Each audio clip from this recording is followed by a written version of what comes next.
मिलन recording studio. लो भाई एना मुंह लग के पिया बैठल पिलो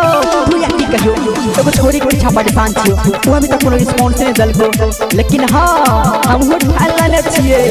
गोली चलते चाहे बम लेकिन चोली रंगबे हम तोरे लसन कल छे हमर पिचकारी अगर रंगल कन कन के पछारी तोरे लसन कल छे हमर पिचकारी अगर रंगल कन कन के पछारी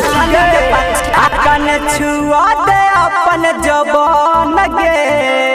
भगवे की नहीं गोली चले चाहे बम गे अब चोली के रंग बम गे गोली चले चाहे बम गे अब चोली के रंग बम गे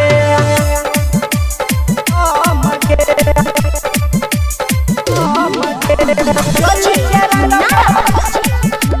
चोली के रंग से बात है चोली के रंग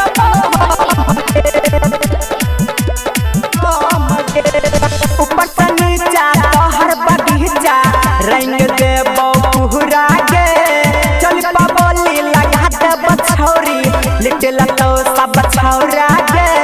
लिटल सब छौरा के ऊपर से नीचा तोहर बगीचा रंग दे बहुरा के चल पाबोली लगा दे बछौरी लिटल तो सब छौरा के अखा के आल छियो हम कसम गे भगवे की नहीं गोली चले चाहे बम गे तोहर चोली के रंग बम गे गोली चले चाहे बम गे तोहर चोली के रंग बम गे अच्छा बम गे चोली के रंग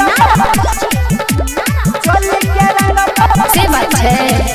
चोली के रंग बम गे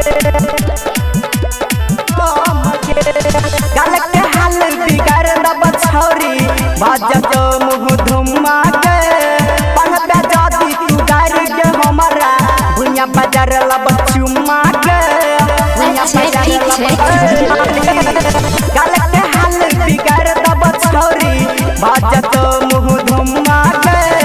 पढ़बे जाती तू गाड़ी के हमारा भुइया बाजार लब चुमा के प्यारे लाल देखा दे तो धम गे अच्छा गोली चले चाहे बम गे अब चोली के रंग बम गे गोली चले चाहे बम गे तोहर चोली के रंग बम गे